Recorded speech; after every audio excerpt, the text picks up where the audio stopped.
For all of these lies, taken together, are forcing you down on your knees, are propelling you over the cliff toward a death in a world of socialism where you will be enslaved in a cashless system of debt, chained to a computer forever, where ownership of private property is forbidden, and where the school and the community will be merged with the mental health center, and you will be required to attend from birth to grave. Another socialist lie is that fascism is an expression of the right. However, ladies and gentlemen, when one studies history, it is found to have only existed in socialist regimes. Fascism is an expression of control which only exists on the left, because on the left side of the scale is where control lives. It only exists in that place. Although communists and socialists will vehemently deny it, fascism only reaches its full potential in a communist system of government where literally everything is owned and controlled by the state. And the only thing that matters is the welfare of the state. The God is the state, the Father is the state, the provider is the state, and the executioner is the state. If you don't believe it, get out your dictionary. The Webster's Encyclopedic Unabridged Dictionary of the English Language defines fascism as, and I quote verbatim, one period, sometimes capitalized, a governmental system led by a dictator having complete power, forcibly suppressing opposition and criticism, regimenting all industry, commerce, etc., and emphasizing an aggressive nationalism and often, but not always, racism.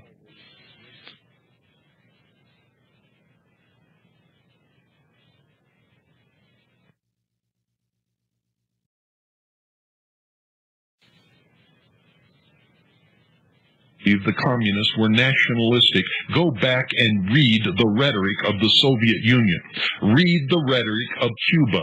Read the rhetoric of every socialist and communist nation that has ever existed. And you will quickly discover that you are wrong.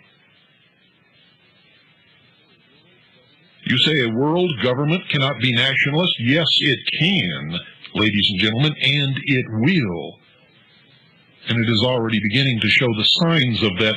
For if you are not in the politically correct frame of mind, where you speak of the world and the world community and the brotherhood of nations as the #1 priority, what happens to you?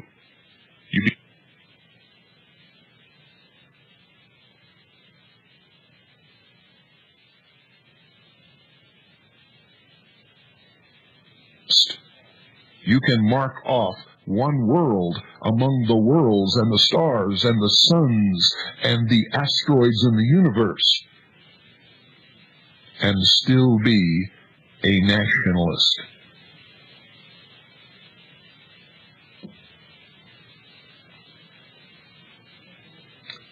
The definition that I just read to you from Webster's Encyclopedic Unabridged Dictionary of the English Language describes not only Hitler's Germany, but the Soviet Union for all of its history, and every other communist regime that has ever existed. But somehow the socialists, Chip Burlett, Southern Poverty Law Center, the Anti-Defamation League, the World Federalists, and many, many others, the United Nations as a body, want us to believe that freedom-loving Americans on the real right are Nazi, fascists, racists, and it simply is not true.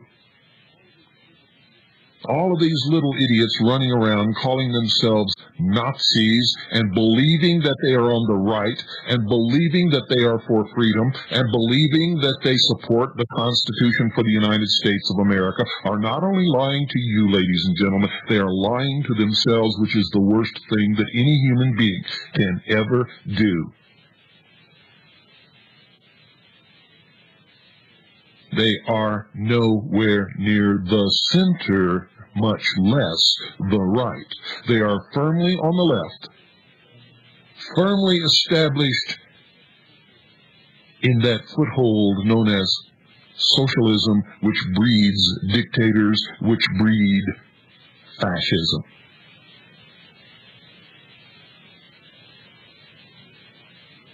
And if you're a Nazi, or you think you're a Nazi, and you're hearing this for the first time, you'd better sit down and think about it, because what I am telling you is the first truth you've ever heard in your life.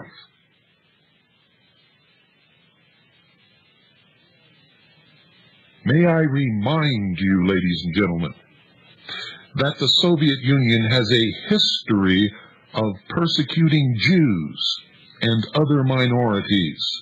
May I remind you, ladies and gentlemen, that you have never seen a black man in the leadership of the Soviet Union ever.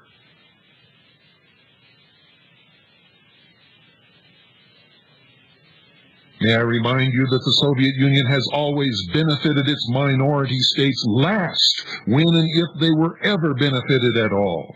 And that is only if you consider the concept of we pretend to work and the state pretends to pay us a benefit. How does, ladies and gentlemen, how does old Chip Burlett, the Southern Poverty Law Center, the ADL, the United Nations, the World Federalists, and all of these other people who espouse a socialist New World Order, how do they explain I'm talking about me and you, real Americans, how do they explain our resistance to more regulation and control?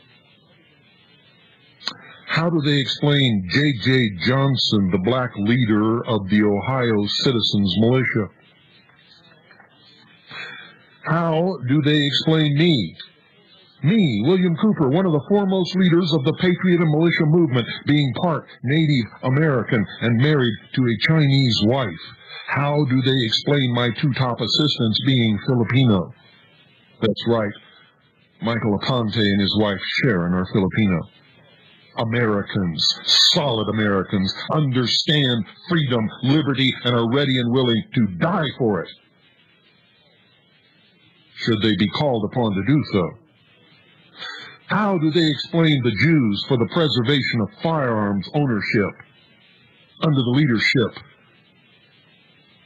of a real American patriot, Aaron Zellman?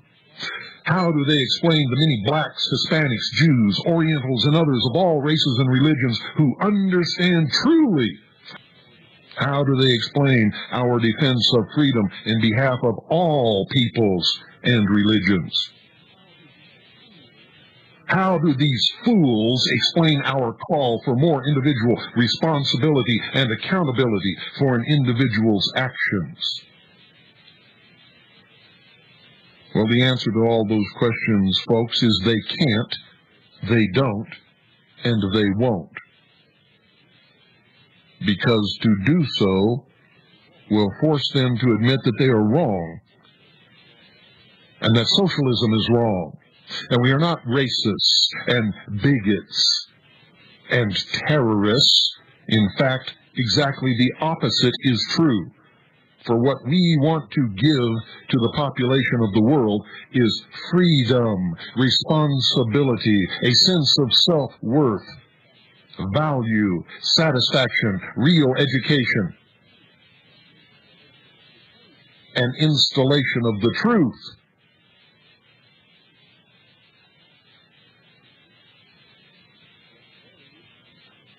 What they, on the other hand, wish to bring into the world is total and complete absolute control over every single person upon this earth,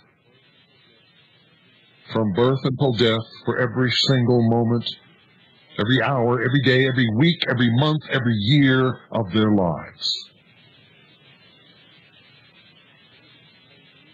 Shackled in slavery, in a cashless system of debt to a computer forever. Where you have to have a card to travel, or to get a job, or to obtain medical care. Where you cannot own even the simplest rudimentary weapon to defend your person and your property, which, by the way, you will have none of, since private property will not be allowed to be owned in the New World Order. In fact, you really don't own it now, although you think you do.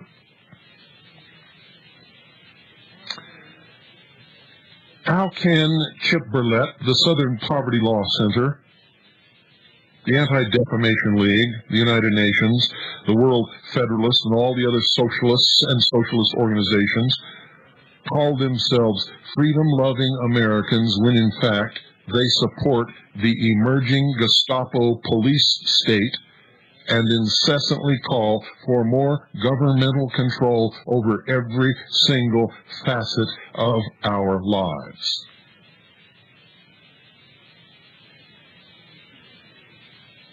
How many of you have really thought about that?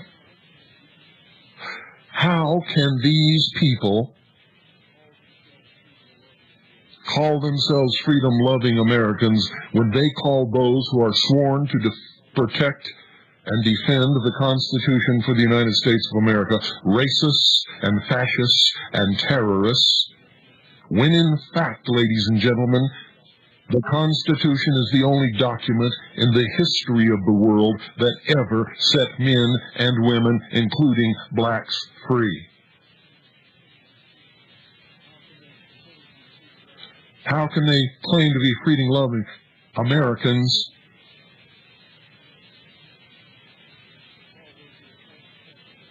and call those who are sworn to protect and defend the Constitution for the United States of America racists and fascists and terrorists when the Constitution is the government and the supreme law of this land? If we, who are sworn to protect and defend that document, that government, that law, for the protection of all peoples, of all races and religions, are racists and fascists and terrorists, what, pray tell, does that make them?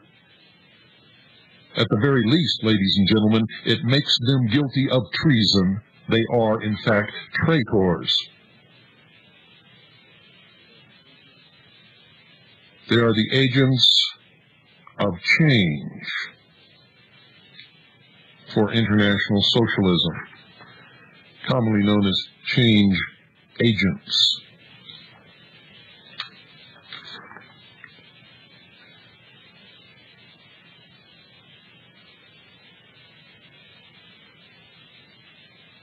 I'm letting